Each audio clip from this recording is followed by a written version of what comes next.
All right, so this is a tier list video. So I kind of just want to get into the tier list. So first up, we have our tier one. Those are our best decks. Um, these are the decks that I think are going to win every single tournament they go to, pretty much. They're not going to be heavily challenged. They have little issues, minor setbacks. They're mainly fighting with each other, to be honest. They're in their own league. Tier 2 are your playable with minor issues. Basically, these decks could also win tournaments. They could easily take games off Tier 1, but they're not going to do that consistently, or else they'd be Tier 1. If they were consistently winning games against Tier 1 decks, they'd be Tier 1. But they have some issue that makes them weaker into the Tier 1 decks. Rogue is playable with minor issues. I think these decks aren't going to really win tournaments too often unless it's a super great player is playing them, which, I mean, can happen, but I just don't think it's very likely. You have to be very good to play these decks at a high level, and then maybe you can win with them. But usually, you can't expect these decks to go far in tournaments. They can make a pretty deep run with a good player. But if you're going for the top of the top, you really want to stick to that tier 1 and tier 2. Locals is obviously our locals levels decks. These guys are going to be they're not strong. They're not strong. They shouldn't be at tournaments really. They're just going to get bodied. But they have some strengths, unlike our unplayable tier, which is like Garren. Like decks that just they offer absolutely nothing. Nothing in terms of build. Their build is weak. Their strengths are minimal. It's the most unplayable garbage. So we want to avoid those decks at all costs. And yeah, now we can get into the actual tier list ranking. All right. I guess let's start off. First deck on the list is Ahri. I think Ahri, she's like tier 2, maybe Rogue. I want to put her in tier 2 though. I still think she's tier 2. Yeah, I agree. I think she has a really, really good color combination, and just like her only issue is just kind of Kai'Sa kind of just. Yeah, Kai'Sa removes all her units, and then Yi can wall her out sometimes. She's got a chance against Yi, but like she's got no chance against Kai'Sa. It's really bad. Yeah. So she's in tier 2, but in terms of power level, she's easily with one of the tier 1 decks. Tier 1. She's crazy. It's just but it's just matchup's not good for her. Next up is Annie, which I think between these two. I think it's better than Ahri this format. At least for the format, I still think it's better than Ahri. Yeah, I still think it's better than Ahri. And it's the best it's debatably the best aggro deck for the format if Kai'Sa keeps trending the way it is, and Master Yi is still kind of topping with Kai'Sa being a bit more popular. It puts a little less resources than Darius. It's got more protection than Darius, so it's able to fight against Kai'Sa's aggressive pushes and Yi's aggressive pushes. I think it's the best aggro deck right now, but that could easily change once people realize higher might units are just the strongest thing in this game, and they're insane. Yeah, so I agree with you. I think this color combination is incredibly strong. I think things like Vi Ride the Wind is like really, really, really scary, and I think her just being able to reset to have any of the things that moves units back also like really, really helps with her defense. Either saying, "Hey, my units aren't gonna die," or "I'm just gonna deny you taking this point." I think she's really strong. Yeah, aggro decks in this meta, their only issue is defense, and she's got a very strong defense that she can do, which is awesome. I love that. Yeah. The next aggro deck, Darius. Argue with like everybody. I don't know which one's better. It's close. I think it's format dependent. I think it depends if ramp and if like higher might units become like the meta. I think Darius will 100% be better just because he has yellow. Yellow is yellow's a really good color. Right, and he like another thing that like I think makes him super strong is like unlike Annie, which can kind of struggle with Gust, because you can play 2 units turn 1 with with Darius. Gust, which is a really strong card in like slowing down aggro decks, it's just not going to slow you down as much, which is awesome. I love that. Oh my god, he's so explosive. Like, he's like... super explosive. like he doesn't have any defense whatsoever. You could just destroy his board, but he's building it right back. It's coming right back next turn. Yeah, really strong deck. Just higher power, and I think he could really take over the format. Next up is Garren. The Teemo. Let's get these two out of the way. Both of these decks suck so bad. I mean, Lux has potential. Lux has potential. Garren, leader effect sucks. Champion units suck. They hate it. They hate this guy. Whoever created this game said, Garren, yeah, screw that guy. This is absolute nothing burgers on his cards, bro. Nothing burgers. So Lux has a strong legend effect, a pretty strong champion, a decent sig spell, but the rest of her deck sucks. Yeah, like then again, I think her leader effect's pretty cool. My only issue with it is it takes a little bit of time to set up, but I think like her champion unit is really strong, just helping you play those units. But then like I'm like, okay, let me build this deck. I look at all the spells. They suck. Like you're investing all this time, all this resources into play these spells that should be super powerful because they cost like 5, and then you read them and they do like a whole lot of nothing. Yeah, you can't even they're like Kai'Sa's spells are significantly better for half the cost. It's really bad. Yeah. And she has no sweepers. There's a lot of issues with her, but she can have potential, unlike Garren. Yeah. Garren's terrible. All right, Jinx. I think Jinx. I still think Jinx is local level. I think she's high though. I think she has potential. I think she's borderline. It's just Annie's just better. Annie's just better in every way. Yeah, Annie's better in every way. Literally, just imagine your Jinx deck and then just put it in Annie deck, and that's what you do with every. Yeah, because the legend ability actually triggers every turn. Her legend ability in theory is really, really strong, but then you realize it just takes too long for you to actually take advantage of it. Unlike decks like Kai'Sa, like Darius, like Annie, like these other meta decks that are kind of like, hey, since turn 1, turn 2, I'm actually getting advantage from my leader. But aside from that, like, and it's just like you could just throw this deck into Annie. It will just perform better because you actually have a leader ability.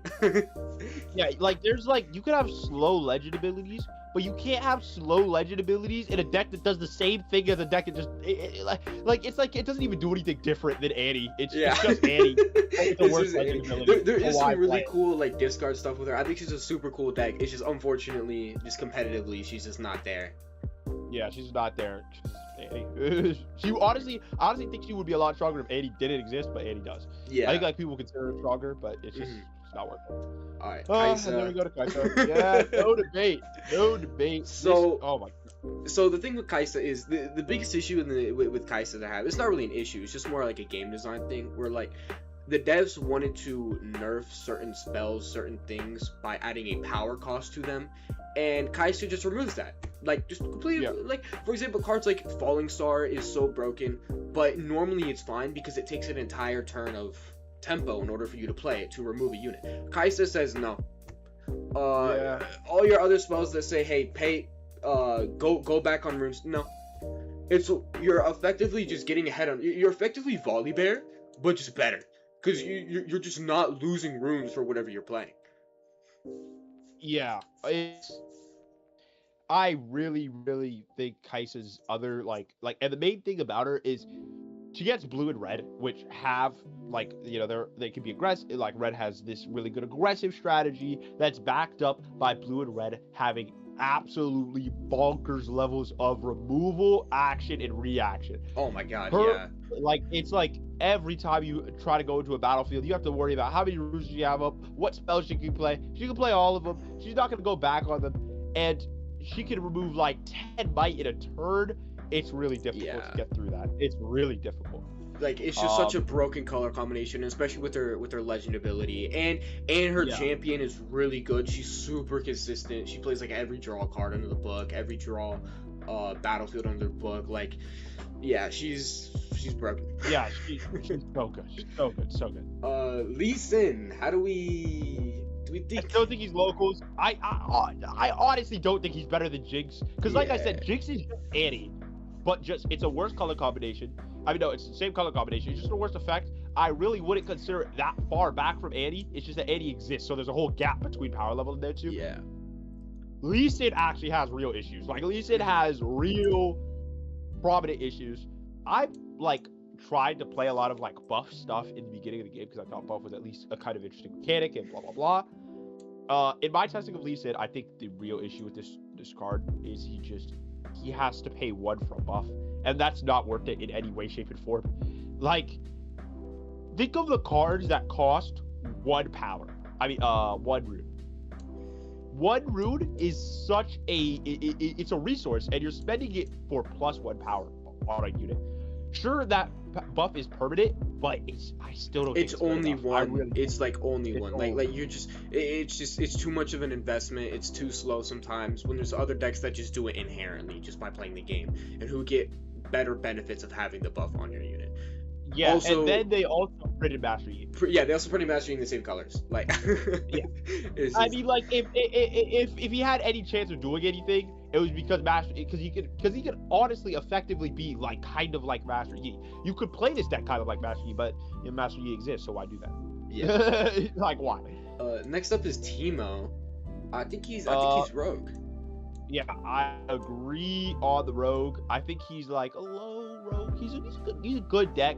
I think the primary, like, I think the devs intended him to be made, you know, playing in Bandle Tree City or whatever with like the double high things. I honestly think that strategy is kind of bad. Investing that much into a battlefield, it's just not good enough anymore. There's so many ways to punish it, and such huge units with Master Yi and Kai'Sa's crazy removal. It's just not worth it to put that much effort into a battlefield. His new version, it's better. I kind of like it. It's a more control-focused deck that has, like, it just plays well throughout the game and then slams top end for cheaper costs or just a lot of might, which helps against the Kai'Sa matchup. But then again, Kai'Sa does that same thing where it controls and then plays busted top end. That's my issue with him. He has to compete with Kai'Sa, and it's like everything good about him is also good about Kai'Sa. Like Watcher, like Mundo, like all those cards he plays, but so does Kai'Sa, and it's like, hey, which one's better, Kai'Sa or Teemo? And it's just Teemo's leader ability is just nowhere. Ability is just not as good as Kai'Sa's, and I feel like the red card pool is just better than the purple for the combination of with blue. Like, yeah, 100%. It's just the issue that he has to compete with Kai'Sa. Like, yeah, honestly, if his whole strategy, if he could hide more cards, if he could do something with hidden like he used to, you guys don't know. If he could do that still, I think it's crazy. He felt really strong in Bandle Tree. Like, I feel like when he has Bandle Tree, where he can hide 2 cards, I feel like he's really strong, and he's like surprisingly really, really hard to take that battlefield. But then again, he just has the issue of once you take one of his battlefields, he dies. He's done. Yeah, so you have to play this other version that's just worse Kai'Sa. Yeah. Moving on, Viktor. I think it's better than Teemo. I do not think it's better than Ahri though. Honestly. Yeah, I don't. He's really cool.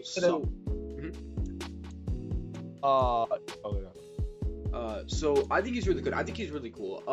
The only issue that I have with him is he kind of just gets walled off by Kai'Sa and Yi, especially Yi. I think if you want to focus on tokens, he excels at that, but so does Darius. Like, they basically make. Viktor makes a lot more, but like they both make so much to a point where it's like it doesn't really matter how many you make anyways. But the positive that he has is he has all the removal in the world. Like, hey, just insta kill this. I play 3 Cold a week, 3 Hidden Blade, maybe a couple Vengeance in there. I'm murdering all your units. I have some of the craziest win cons. It's just the issue is if you want to play the spell version of it, then again you're competing with Kai'Sa in a Kai'Sa game. Kai'Sa just has better spells than you, just has a better leader effect than you for spell slinging. But if you were to build out the token thing, it's just like, yeah, you put these super low resources into taking these battlefields, but you really can't when you're up against like a Yi and their Poro is like 5 might. Yeah, it's really insane. It's just, you want to play like this low effort, and Master Yi really punishes you hard for doing that. You just can't take battlefields from him, and he puts less investment than you, and it's like it's insane. You just can't put less investment in the Master Yi does. If you get to a point where Master Yi gets like hurt in some way where you're putting in less investment, this is like the lowest investment you have to put into a deck. And its top end is very, very strong. I think its top end is some of the best in the game because it spits out so many tokens. It can play the guy that like you kill units to neg his power, and then he's like a freaking crazy rush tanking. He's insane. That guy, I think he's really strong. I think his game wins are great. It's just you gotta get something in the early game for him to keep that gravy train going, and it's just not gonna happen when he gets sucked little. It's just not the format. Like if Aurora decks really take off, then he might be a good counter pick, but like that would be a really cool format. It would be like a square format kind of, where like Aurora decks get checked by like Viktor and Darius, and these two get checked by like normal Yi, and normal Yi gets checked by like Kai'Sa, and Kai'Sa would be get checked by like the Aurora decks. I think that'd be a pretty cool format. That would be an interesting format. A really interesting format to build for. Mm-hmm. I think that's kind of what the format is going to shake out to be. But we'll see. Yeah. We'll see. Next up, I have a lot of experience with this deck, and it's still bad. It's bad. I want it to be good so bad. But it has a couple of issues. So first off, the skill ceiling, the skill floor, maybe, I don't know. Skill ceiling. I'd say like this deck, like you play it a couple times, you feel like it's easy, blah blah blah, and then your opponent uses their brain and they don't like just think of it as a rogue deck and think, okay, how is this deck gonna attack me? What's its cylinders it's gonna attack on? Once you know the threats, you don't invest too much in your battlefields, and this deck can kind of fall apart once your opponent knows what you're doing. If they don't know what you're doing, I mean, you could get some really free wins with this deck. This deck just does surprising things that opponents aren't seeing coming. It's taking random battlefields it shouldn't be taking. It's insane in that way.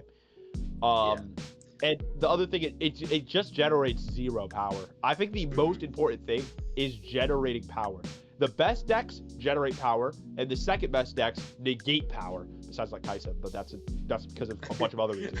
Like Kai'Sa does both. Kai'Sa negates power. Kai'Sa negates power, has high power, and she like and negates power. Kai'Sa does all of it. That's everything you'd ever need to do, bro. So how I feel Yasuo, I feel like Yasuo's leader ability, legend ability, so I keep on saying leader, is very strong. I think it's a very strong legend ability. I think his champion is also very strong. Just deal damage equal to his might 20 battlefield. I think he's a very, very good noob stomper deck where like if you don't know what he's doing or how to counter it, you kind of just lose. The issue then becomes, okay, let's look at him in the format where you have really good cards like Kog'Maw, which could just take over could just clear battlefields by itself just for 6.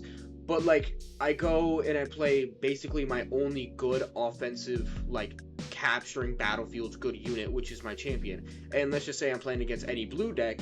Okay, I swing him in and I get hit with a big fat smoke screen, and then I die. Yeah. Like it's pretty bad. He just doesn't have like his main damaging is the Yasuo, and I feel like it's a very, very good card, and it is I think it makes sense for them to focus around him, but like there's just not enough other good cards for him to play that actually helps his gameplay. Yeah, because his best thing is going in and like ambushing a battlefield, and he just can't ambush. Well, it's not working right now. Yeah, I think he has potential. I think he has great potential if we get more cards to like help, like just go to the battlefield, just destroy it, and that would be really cool. Because he has a really good effect to do that, but it's just gonna take more cards for him. I think he definitely has potential though. Mm-hmm. Sett back up to the tier 2 status. I still think he's worse than the aggro decks. I don't think he's worse than Ahri. I think literally like Sett, because Ahri, it's just a matchup thing. Like her strength is insane. Like you see Ahri play, it's insane, but it's her matchups are just horrendous. Yeah, Sett is broken. He has a really, really, really good champion. His champion is probably one of the best in the games. His 6 spell is also one of the best in the game, and his leader ability is one of the best in the game. The only issue that I've had when I was testing him is just consistency. Like, yeah, he's super strong if you see the buffs, but you need to get to those buffs at the right time. And I feel like sometimes, you know, there's just not enough good buff cards, or not enough of like a buff engine, if you will, where like you can consistently buff your cards up and not have to worry about, okay, I need to play pit rookie, buff this, but once that's done, right? I need to draw another buff card, and I feel like that's just his biggest issue. But like once he gets going and once he gets his buffs, he feels almost unbeatable. Like you just can't kill any of his units; they keep on floating. He can get some ludicrously high numbers with his champion. Like he's pretty cool. Yeah, he is insane. I think a lot of people are moving away from Arena Bar, which I feel like is the only thing that can keep Sett in the game. I'm being so real. I don't know. I've thought of a couple different ideas to make Sett work, like an Aurora version that focuses, because now like Aurora banishes the cards that recycles them. So maybe we could like work on something with that, with the girl that buffs everything, something like that. Maybe he needs a way to buff consistently, and it's just he doesn't have one right now. So that's really holding him back. The second we get one, he's gonna be crazy. He's gonna be wicked. He's gonna be insane. He's so hard to beat when he gets his buff. Like you just can't remove anything. Yeah. You have to get over stupid might numbers. It's insane. It's insane. Next up is Leona. Okay, guys. Okay. We're gonna put her in tier 2. Okay, really deep down. All of you don't know she's tier 1. She's. But succinctly put, why Leona's so busted. Like I've reiterated, I think the most important thing in this game is either negating power or having a high amount of power. If you don't have either of those things, like how are you honestly taking over battlefields? How are you winning the game?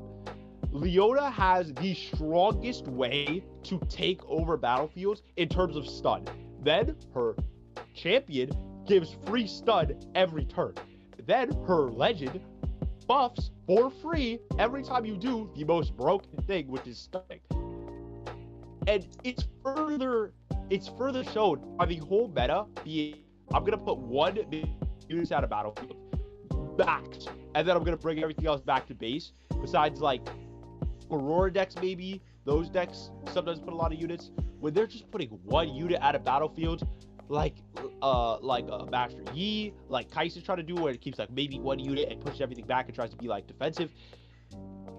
Leona just ripped through those decks, and then she has green and yellow, which give her the greatest side deck options ever. She just does not lose after post side. She has options for Kai'Sa, she has options for Yi. She can just side out things that are bad. She's so versatile, and she just counters all of the good stuff to do with the meta.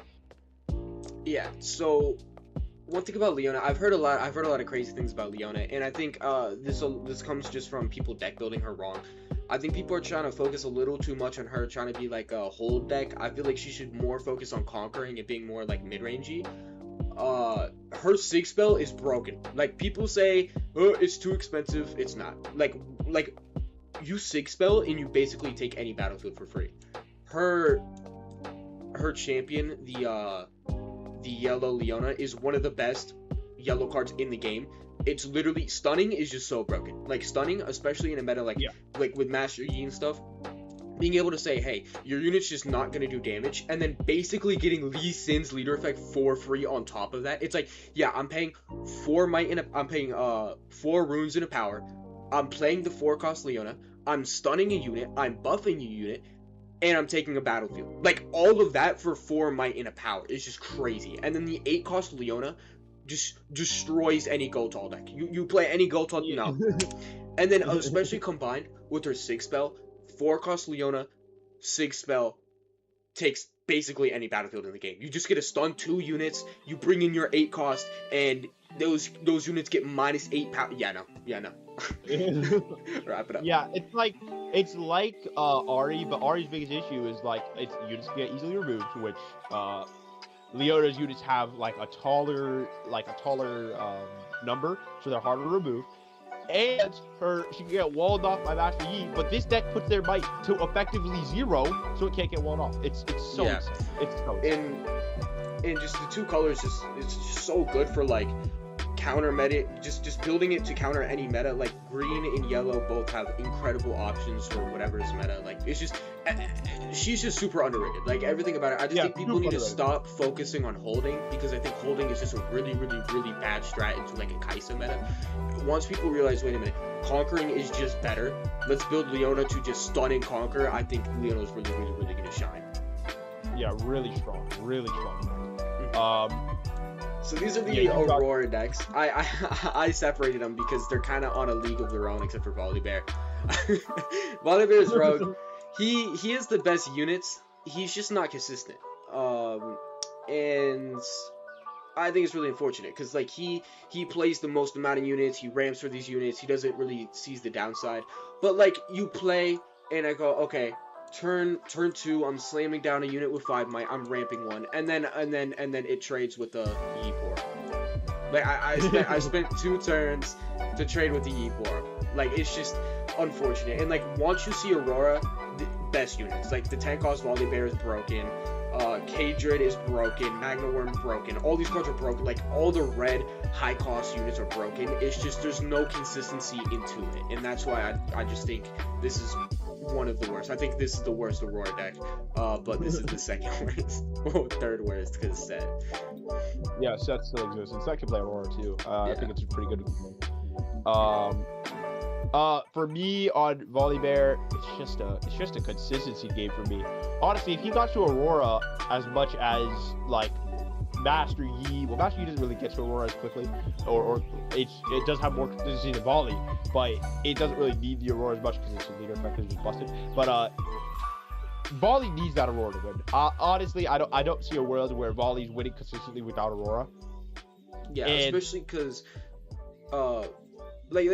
more importantly, there's no actions and reactions. Like you play very minimal of them, and like they all just kind of just kind of mid, and a lot of your units are gonna be like those 5 might units, 5 cost units, 4 cost units, 6 cost units, where they're just worse than other Aurora deck units. Like you could play more of them, but they're just worse. And like it's fine if you see Aurora because you're playing them out for free, but when you're not playing them out for free, they're just worse than just playing out like a Mind Splitter or playing out like a White Flame. Oh, Dead Bloom. I'm not even gonna get into that. Oh yeah. Well, I mean, all of them could play Dead Bloom. All of them could play Dead Bloom. Next up with Master Yi, it doesn't matter what variant. If we're talking about like the mid-rangey, like the variant that people were playing before, it is worse than Kai'Sa. Period. Like it just loses to Kai'Sa. It kind of just walls off a lot of these other decks, and that's why it's so dominant. It was kind of like a noob Stomper deck. But as we've seen from the most recent China Regional, everyone's been moving to Ramp Yi because bigger units are just better. It makes Kai'Sa invest a lot more into removing them, a lot more investment than you did for just playing it. And it's just the bigger units are broken. Dead Bloom is one crazy card. Dead Bloom is one crazy card. Dead Bloom's crazy. Like honestly, I would say out of all the Aurora decks, it simply has the worst quality in terms of units. Its units aren't very good. Comparatively to the other two, that's just not there's no debate. It's not better than Sett's either because Sett has a unit that just says kill a unit on the battlefield. Yellow has some great units too. It has the worst units, but it has a legend effect that is busted that makes those units way better when they have 2 extra might. Yeah. And it's playing green, which is just so good at protection. Its color combination is also really strong. I love talking about that. Even if we're not playing Aurora in it, I still think you're either playing Aurora or Ramp Yi. I just don't think mid-range Yi is just good enough, especially if Kai'Sa really takes off. Kai'Sa is just gonna demolish everything that this deck does. Unfortunately, but the second you put high cost units in here, Kai'Sa just can't deal with it. Like it's just too much. It's just too much. Way too much. And green is just so broken. You have cards like Defy, like Wind Wall, like Charm. Charm is so broken. I'm pulling a blank here. Whatchamacallit? The +2 draw one. It's all the battle tricks. Like green has so much options. Last but not least, you have Misfortune.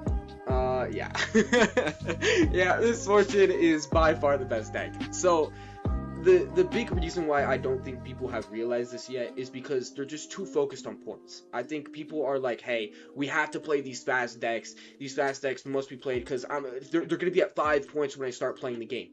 And although that is a scare, once you get used to it, you get used to it. Points are not the most important thing in this game.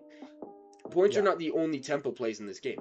When I can make my turn, and that's why I think Aurora decks are just inherently better than everything else. Because, like, yeah, I'm giving you 5 points, but I'm just going to start playing basically solitaire, where you just have to sit there and watch me destroy your units, because my units are just so big, they're so powerful, you can't do anything about it.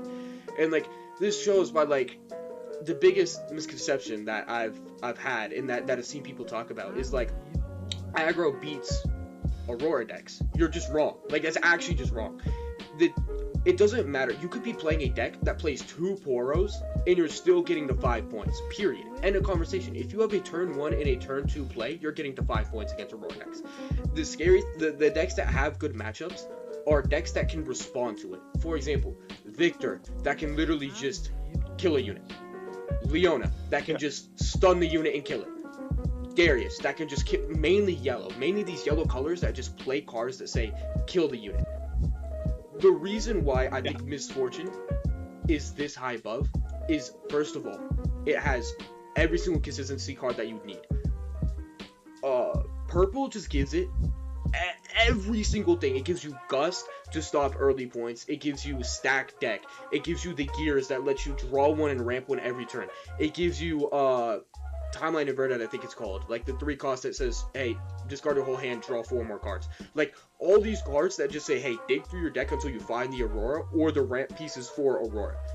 Last but not least, it has Mind Splitter. Mind Splitter is... someone who has played Leona, which I think is the best deck into pretty much, like, everything. Good match spread. Oh, yeah, his mic's just dying. Okay. As somebody who plays Leona, I play Leona a lot, if you couldn't tell. And I play a lot of games into Misfortune because we've been testing it a lot because we think it's better. Mind Splitter is a... Yeah. Like, what do you do again? Your mic does not like you, dog. Okay. One more time. Somebody who plays a lot into Misfortune with like Leona, with Sett, with Viktor. I play a lot of decks that are good into Misfortune because I want to find the Misfortune killer. Because I think that deck is going to suddenly gain legs once this game comes out, and everybody's going to see that it's really busted because it's really busted. But the thing that literally just throws the whole matchup on its head is Mind Splitter. Like, the cards in it, you're not putting out enough card output in it. Just like play a strategy against it, like play aggressive. You can't really do that. You just have to rely on good cards to take out these units, and she could just take them out your hand. Yeah, Mind Splitter literally just says, "Hey, you know your answer to Aurora. I'm just gonna remove it from your hand. Hey, you know your Wincon. I'm just gonna remove it from your hand. Hey, you know the best play that you're gonna do next turn. I'm gonna remove it from your hand. Not to mention." It gives you hand advantage. It does, like, I think people underestimate how strong just hand advantage in general is, especially when you could look at your opponent's hand, rip out the best card from it, and then say, "Hey, go ahead, try to respond to me. I just removed your sabotage. I just removed your acceptable losses. I removed all of your counter cards for my Aurora." And for the cherry on top that makes her so broken is just giving any unit ganking. Like, hey, you can afford to hold a battlefield because nobody's getting over your 20 plus might battlefields, and then when they try to hold the other battlefield to win the game, you just gank like an Avena. Wow, GG's. Yeah, all the other Aurora decks, Goats, Hall decks, they don't have this ganking thing, and without it, they're infinitely weaker because somebody just holds a battlefield. That is literally the plan against Master Yi. Just start holding, and you'll be probably fine. Maybe you get a conquer here or there. Just start holding.